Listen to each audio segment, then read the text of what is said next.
타임테이블을 이렇게 연구해 보면 하나님께서 우리 인간에 대한 사랑이 얼마나 대단한가 이것을 제가 느낄 때가 참 많은데 이 느낌을 여러분들에게 전하는 일에 한계가 참 많더라고요. 왜냐하면 우리는 종교적으로나 문화적으로나 또 역사적으로 이스라엘 민족에 대해서 특히 성서 이스라엘에 대해서 이 이해가 상당히 좀 부족한 면이 있다 보니까 하드웨어가 제대로 되어 있지 않은 상태에서 소프트웨어를 심는다는 것은 상당히 좀 한계가 있습니다. 어쨌건 우리가 매일매일 말씀을 통해서 은혜를 받으셔야 되는 이유가 여기 있고요. 또 오늘도 하나님의 말씀을 통하여 큰 깨달음의 역사가 있게 되길 바랍니다. 우리에게 이런 영적 각성의 은혜만 임하게 되면 굳이 누구 눈치 볼 것도 없고 자꾸 누가 강요해서 일하는 것도 아니고 자기 스스로 막 자발적으로 하나님을 섬기고 싶은 마음, 하나님을 위해서 일하는 것이 얼마나 기쁘고 얼마나 이게 정말 익사이팅한 일인가, 이걸 막 스스로 알게 되는 그런 역사가 일어나게 될 줄로 믿습니다.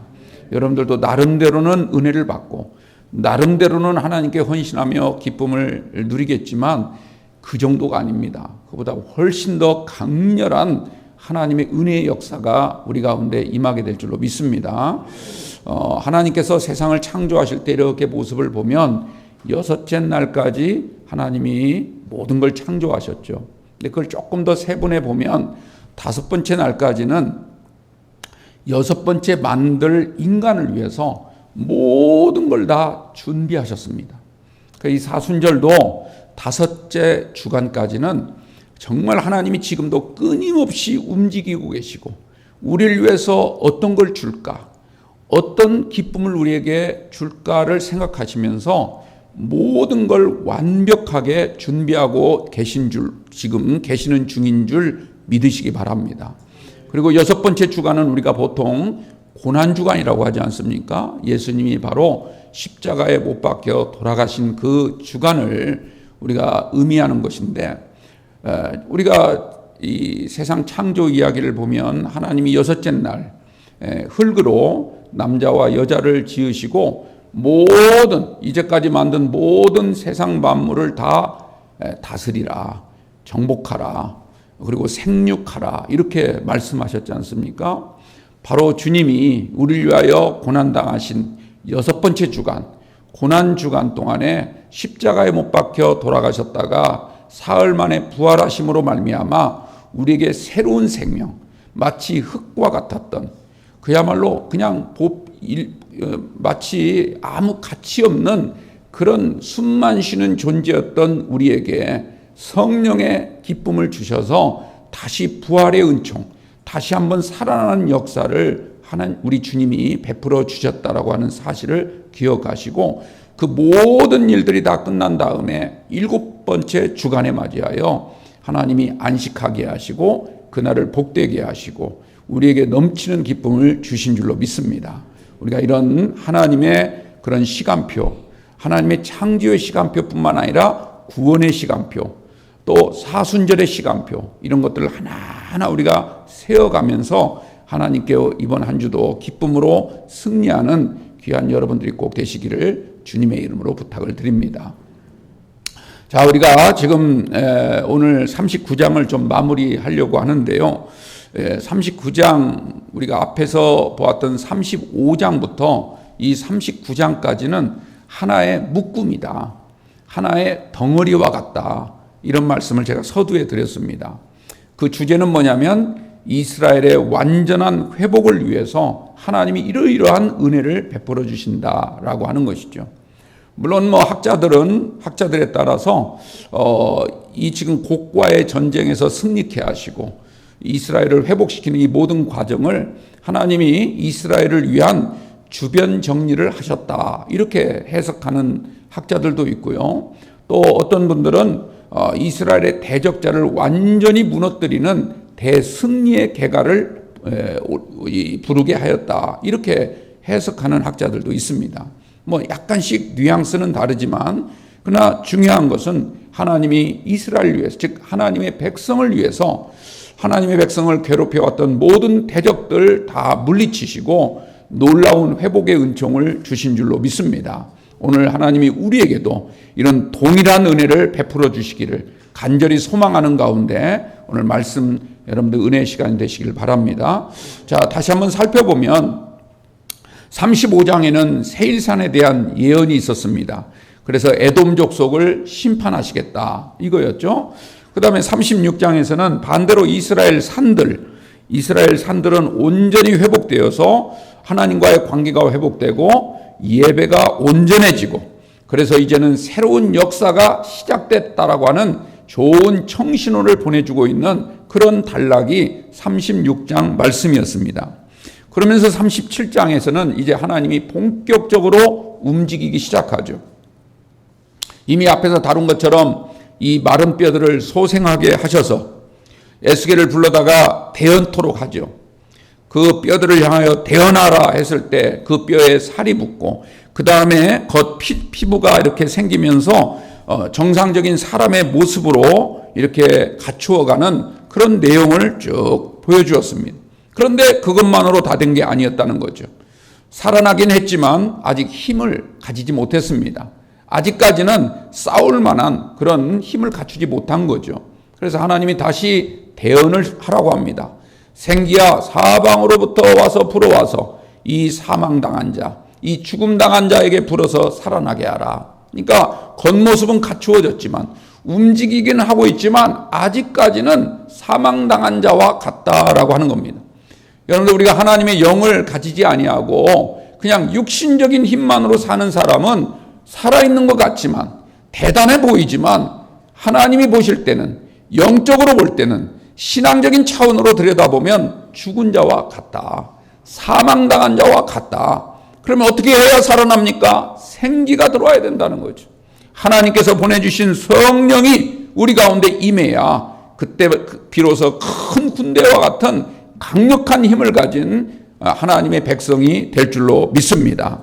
근데 그것으로 끝나지 않았어요. 하나님께서는 또 에스겔에게 명령합니다. 2개의 막대기를 가지고 와서 하나로 만들라고 그렇게 말합니다. 이것은 무엇을 말합니까? 아무리 살아났다 하더라도 아무리 힘을 가졌다 할지라도 서로 하나가 되지 않는다면 연합하지 않는다면 더 이상 큰 힘을 발휘할 수가 없게 됩니다. 그래서 서로 나뉘어졌던 유다와 북이스라엘 나라를 하나로 연합하는 이런 놀라운 꿈과 비전을 이 에스겔을 통하여 이스라엘 백성들에게 보여주신 겁니다. 그런데 문제는 자 이제 큰 군대가 되었고 또 남북이 다 하나가 돼서 완전히 하나가 된 강력한 힘을 가진 그런 모습으로 재탄생을 하긴 했는데 그때 바로 우리들의 대적들도 그 회복된 이스라엘을 어떻게든지 무너뜨리려고 모든 나라들과 다 연합을 해서 모든 나라들과 다 하나가 되어서 이 이스라엘을 침공해오는 내용이 38장부터 시작이 됩니다. 바로 마곡 땅의 왕이었던 고기였죠. 이스라엘을 침략합니다. 어마어마한 군대가 다 몰려오게 되죠. 수적으로 따진다면 도저히 이스라엘이 감당할 수 없는 그냥 쳐다보기만 해도 질겁할 수밖에 없는 저 12명의 정탐꾼이 이야기했던 것처럼 저 가나안 땅에 살고 있는 사람들은 마치 거인과 같고 네피림의 후손과 같아서 우리는 그들을 보니까 우리는 마치 메뚜기와 같습니다. 우리는 그들의 밥입니다. 이렇게 할 수밖에 없는 그런 어마어마한 세력들이 쳐들어온 겁니다. 이것은 마치 계시록 20장에 보면 종말에 벌어질 인류 최후의 전쟁의 모습을 미리 예표적으로 보여주고 있는 그런 모습이라고 할 수가 있습니다. 적 그리스도의 공격으로 벌어질 영적 전쟁 말이죠. 그런데 여러분들 승리는 누가 얻습니까? 하나님이 바로 이스라엘을 이기게 해 주신 줄로 믿습니다. 오늘날로 말하자면 하나님을 신실히 믿고 신실히 따르는 자가 비록 수적으로는 아주 미미한다 할지라도 하나님이 싸워주시고 하나님이 도와주셔서 반드시 승리케 해 주실 줄로 믿습니다. 우리의 승리는 어디에 있습니까? 하나님께 있습니다. 최후 전쟁의 승리는 하나님께서 이루어 주신다는 것을 생각하십시오. 당시 이스라엘 백성들은 싸울 준비도 되어 있지 않았고 이길 능력도 갖추지 못했습니다. 아주 약한 상태였습니다. 공격하면 그 자리에서 그대로 그냥 와르르 무너질 수밖에 없는 그런 상황이었지만 그러나 하나님께서는 쳐들어오는 모든 원수 마귀들, 대적자들을 다 멸하시고 곡과 그 도당들을 함은 곳 골짜기, 즉 시신들의 무더기에 쌓을 만큼 하나님이 완벽한 승리를 거두어 주신 줄로 믿습니다. 그들은 시신을 찾을 수도 없고 장사를 치를 수도 없고 그들은 오히려 새들과 들짐승들의 밥이 되어서 시신이 다 훼손되어 버리고 마는 골짜기가 다 메워져서 거대한 산더미가 되는 그런 환상을 보여주시면서 이 일을 행하시는 분이 하나님이심을 분명히 가르쳐 주시고 이스라엘 백성들뿐만 아니라 모든 세계 만민이 하나님이 계시는구나, 하나님은 이런 분이구나 라고 하는 걸 알게끔 하나님이 만들겠다라고 하는 최후의 그런 그림을 하나님이 이스라엘에게 보여주셨다는 겁니다. 오늘 하나님이 보여주신 이 놀라운 비전을 여러분들도 보게 되는 은혜가 있게 되기를 바랍니다. 육신의 눈으로 보는 것이 아니라 믿음의 눈으로, 영적인 눈으로 꼭 바라보시고 내가 비록 부족하고 우리가 연약한다 할지라도 하나님이 우리와 함께 하시고 내가 하나님만 붙잡고 있다면 걱정할 게 없다. 하나님을 믿으니 또 나를 믿으라. 주님이 말씀하신 그 말씀의 의미가 무엇인지를 깨닫게 될 줄로 믿습니다. 하나님은 우리에게 믿음을 요구하십니다. 믿음이 없이는 하나님을 기쁘시게 하지 못합니다. 믿음이라고 하는 건 뭡니까? 하나님이 지금 우리와 함께 계신다라고 하는 것, 하나님이 나를 늘 도와주고 계신다는 것, 그리고 하나님이 자기를 찾는 자들에게 반드시 상 주시는 때가 있다라고 하는 사실을 믿는다는 것. 여러분들 이 믿음으로 꼭 믿음 생활 승리하는 여러분들이 꼭 되시기를 주님의 이름으로 축원합니다. 그리고 나서 나중에 이스라엘 백성들을 정결케 하시겠다 이렇게 약속을 하십니다.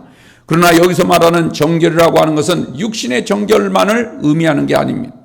여러 가지 복합적인 그런 다중적 의미가 담겨 있는데 여러분들이 이 정결 가운데 어느 하나도 부족함 없이 완전하게 깨끗함을 받는 그런 은혜가 우리 가운데 임하게 되기를 바랍니다. 그래서 오늘 말씀의 핵심은 바로 정결입니다. 정결의 참된 의미가 무엇인가라고 하는 것이죠. 자, 다시 한번 말씀드리자면 하나님은 이스라엘 위에서 놀라운 일을 행하셨습니다.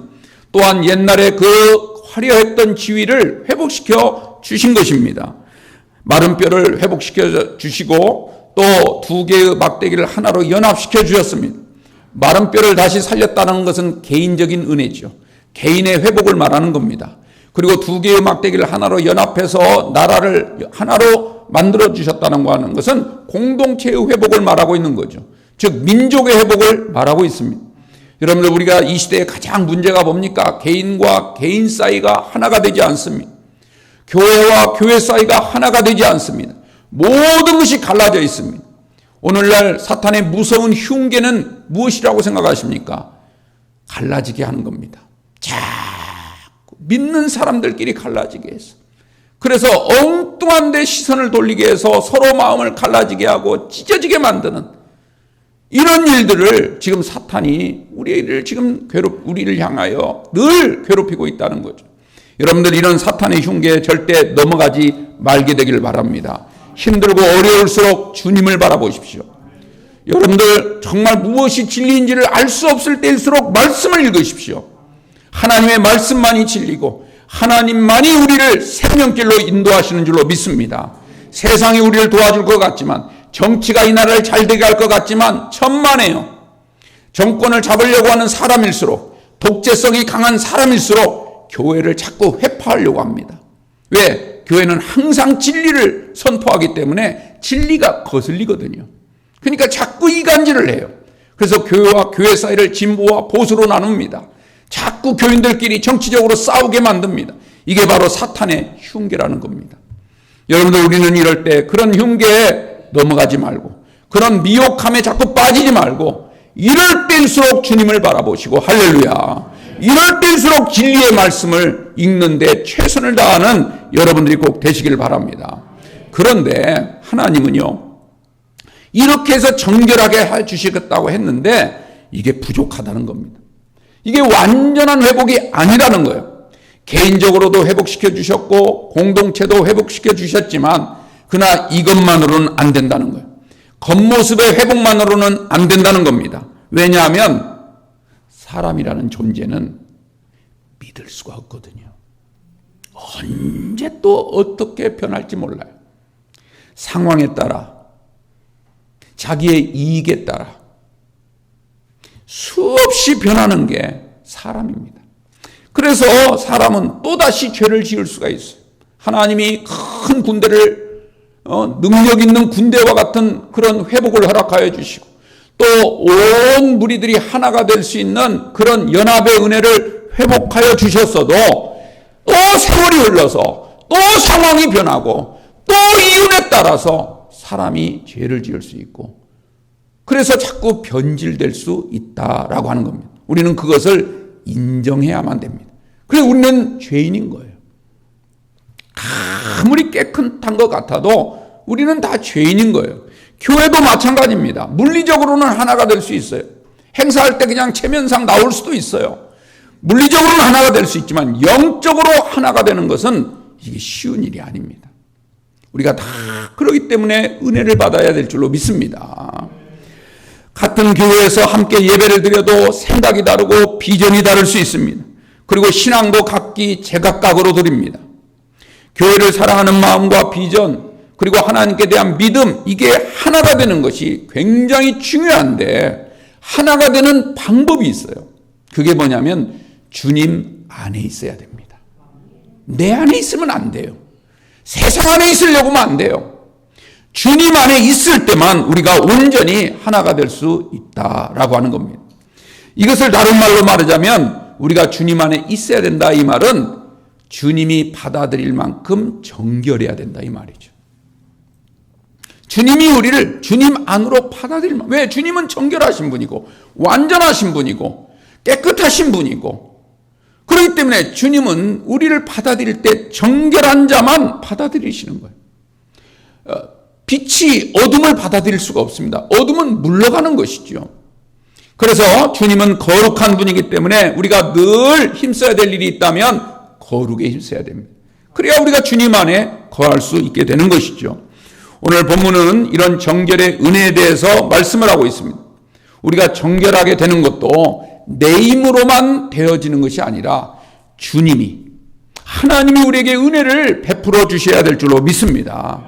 그리고 이 정결이란 말은 단지 몸과 마음과 생각만 깨끗해지는 것을 말하는 것이 아닙니다. 물론 몸과 마음 깨끗해져야죠.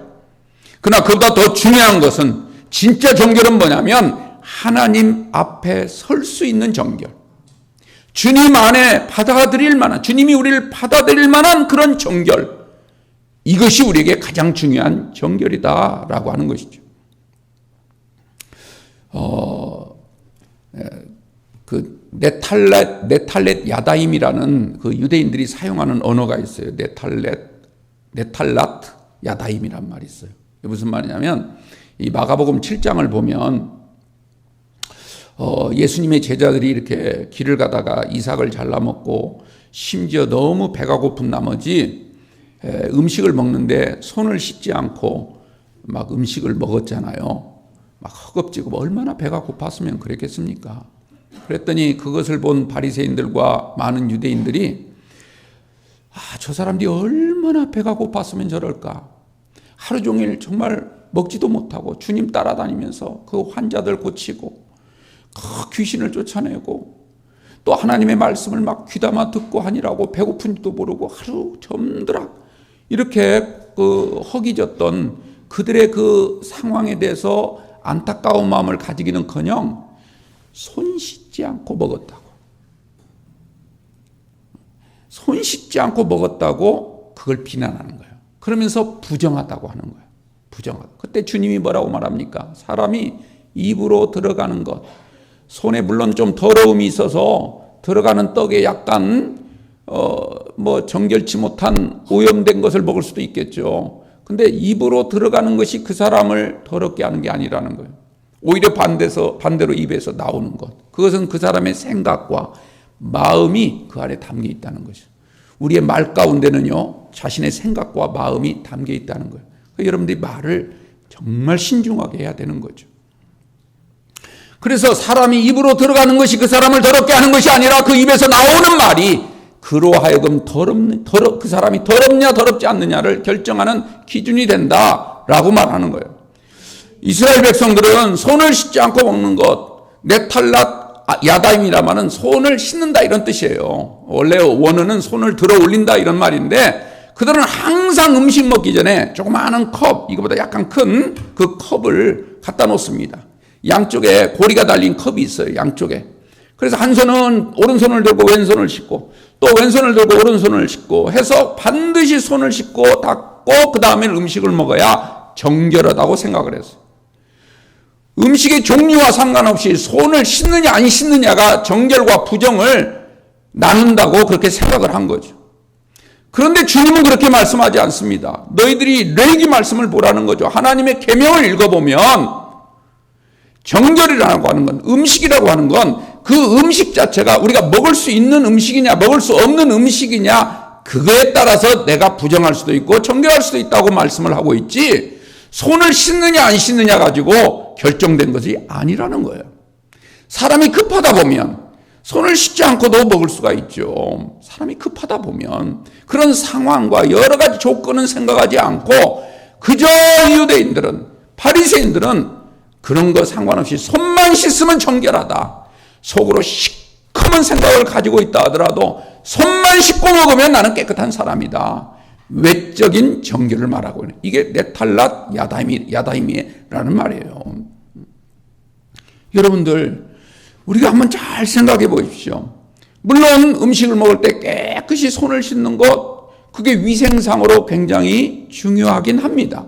그게 잘못됐다는 얘기는 아니에요. 그러나 우리가 마음에 나쁜 생각을 가지고, 미운 생각을 가지고 하나님을 경외하지도 않고 두려워하지도 않으면서 그냥 깨끗한 손으로 먹는다고 해서 그 사람이 정결해집니까?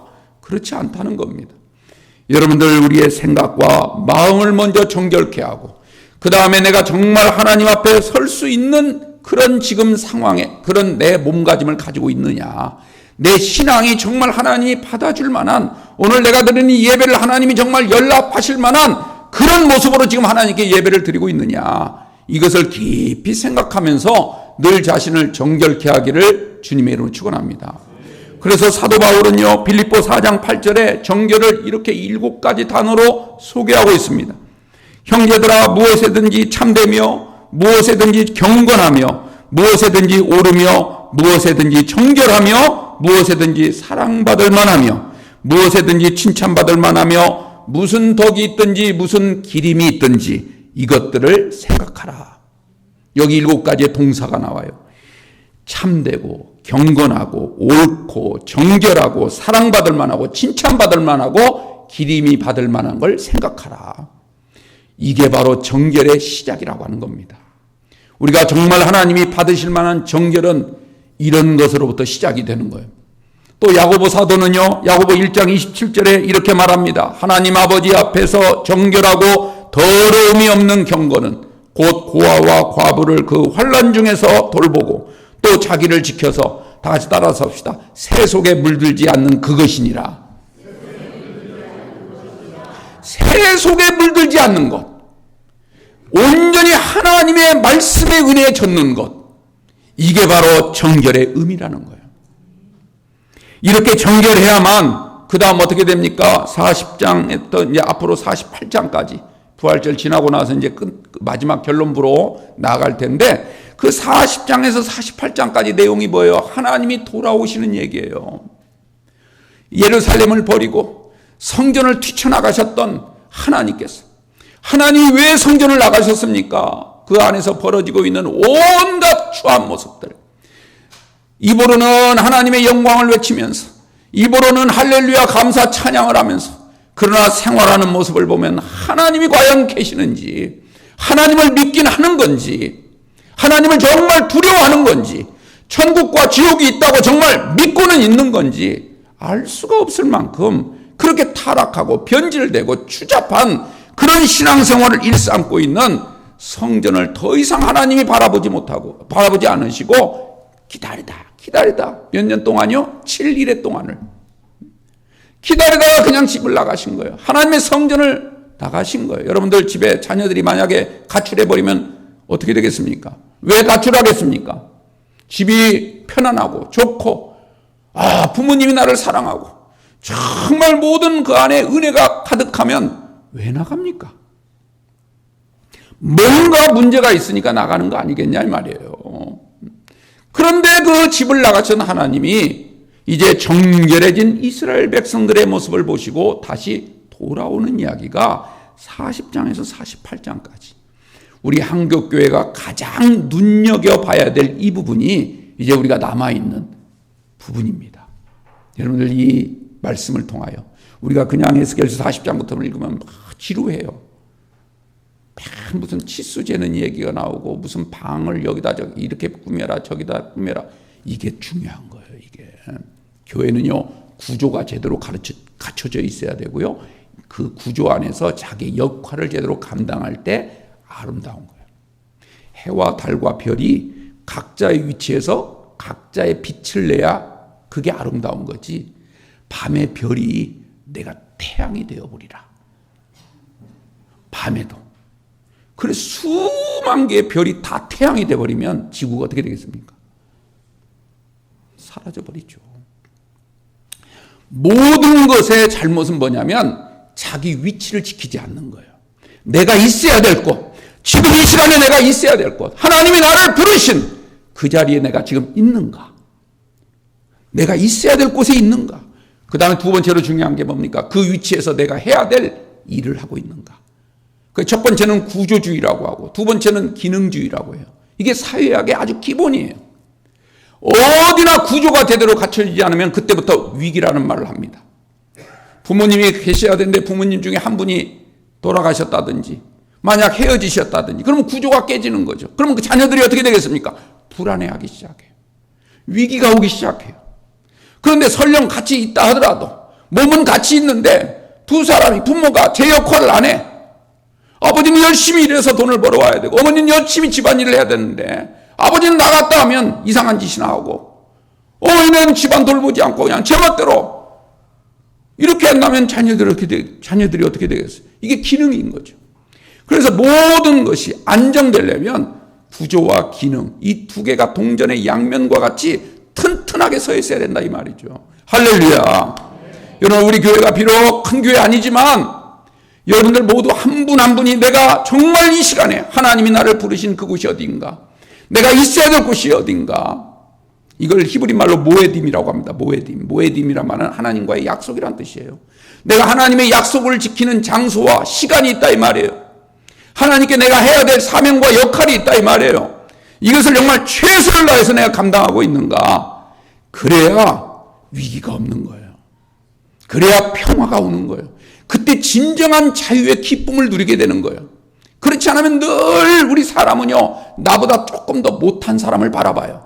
그러면서 자기를 자꾸 괜찮은 사람 정도로 생각하는 이상한 그런 성향을 가지고 있습니다. 그래서 우리는 죄인인 거예요. 우리는 여러분들 꼭 기억하십시오. 하나님이 한국교회에 돌아와야 될 줄로 믿습니다. 하나님이 우리 교회 안에 항상 함께 할 수 있도록 하나님이 기뻐하실 만한 모습으로 삶을 사는 저와 여러분들이 꼭 되시길 바랍니다. 말라기서 3장 27절 말씀 맨 구약성경 마지막 끝절이죠. 보라 여호와의 크고 두려운 날이 이르기 전에 내가 선지자 엘리야를 너희에게 보내리니 그가 아버지의 마음을 자녀에게로 돌이키게 하고 자녀들의 마음을 그들의 아버지에게로 돌이키게 하리라. 돌이키지 아니하면 두렵건대 내가 와서 저주로 그 땅을 칠까 하노라. 여러분들 두려운 말씀 아닙니까? 이 말씀을 늘 우리 가슴에 품으시기를 주님의 이름으로 부탁을 드립니다. 하나님이 왜 얼굴을 숨기실까? 왜 기도하는데도 불구하고 왜 하나님은 아무런 답변을 안 하실까? 자녀들이 부모에게 막 뭔가를 요구하고 해달라고 하는데 해준다 만다 말도 없이 입을 딱 다물고 있다면 그 이유가 있을 거 아니겠어요. 여러분들, 우리는요, 먼저 내 자신을 돌아볼 줄 아는 그런 믿음과 지혜가 있게 되길 바랍니다. 오늘 굉장히 중요한 단어가 바로 정결입니다. 정결. 이 정결의 마지막 결론으로 3가지 의미만 결론 짓고 끝내도록 할게요. 첫 번째는 뭐냐면, 이 정결은 자신의 죄를 바라볼 줄 알아야 돼요.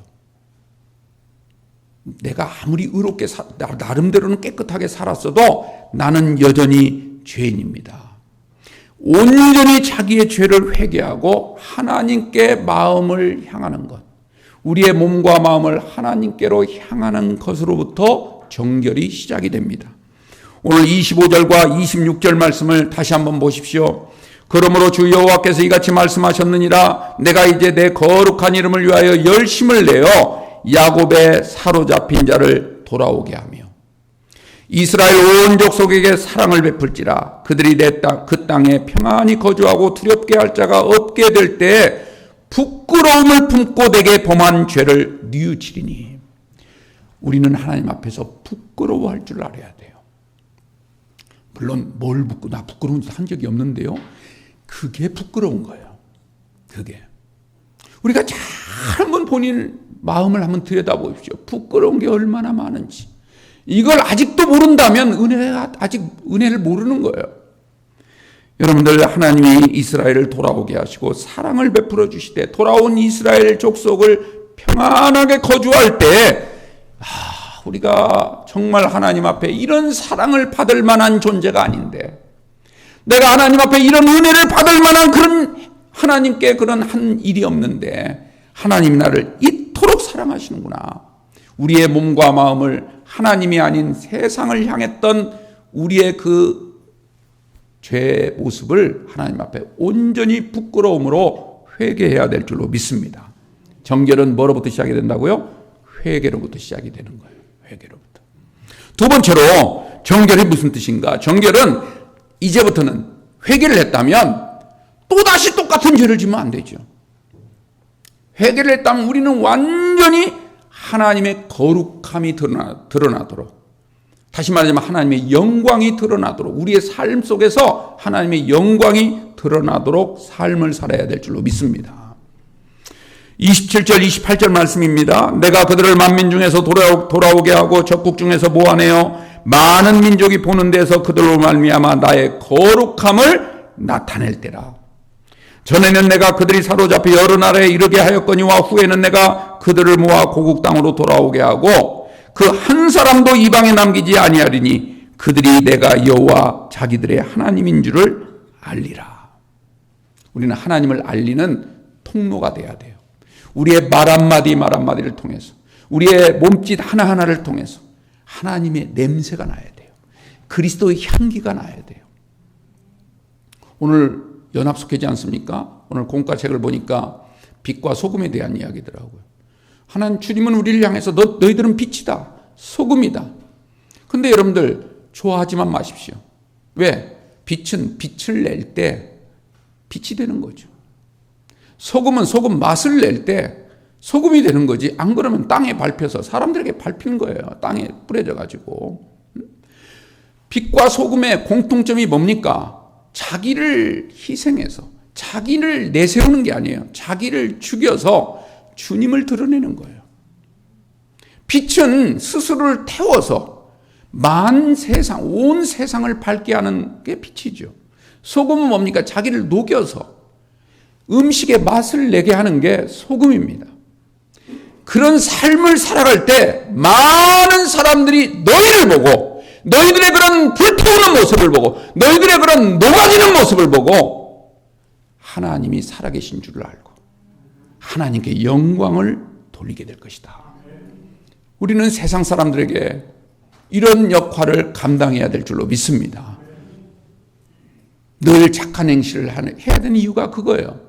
설교학자 중에 토마스 롱이라고 하는 분이 있습니다. 이 토마스 롱이라는 분이 그런 말을 했어요. 우리 성도들은 다 의로워서 구원받은 게 아니고, 착해서 구원받은 게 아니고 믿음 하나 때문에 구원을 받았어요. 주님이 오라 할 때 예 하고 온 것 때문에 그냥 구원을 받은 거예요. 그런데 그럼에도 불구하고 우리가 왜 착하게 살아야 되는가? 왜 의롭게 살아야 되는가? 이건 구원의 조건이 아닌데, 구원은 믿음으로 말미암아 받는다고 바울이 그랬는데 왜 믿음만 있으면 됐지? 왜 착하게 살아야 되고 왜 의롭게 살아야 되는가? 그 이유는 우리가 착하게 살고 의롭게 살 때 우리가 전하는 하나님의 말씀, 우리가 전하는 복음이 힘이 생기는 거예요. 우리가 착하게 살지 않고 맨날 사기치고 남들 해나 끼치면서 예수 믿으세요 그러면 뭐라고 할까요? 너나 믿으세요 그런다고요. 그냥 욕심이 가득해서 자기만 알고 그냥 자기 멋대로 신앙생활하면서 아유 믿어야 구원받아요. 그러면 당신이나 하늘나라 가세요 그래요. 우리가 착하게 살아야 되는 이유, 왜 의롭게 살아야 되는가? 우리는 하나님의 거울입니다.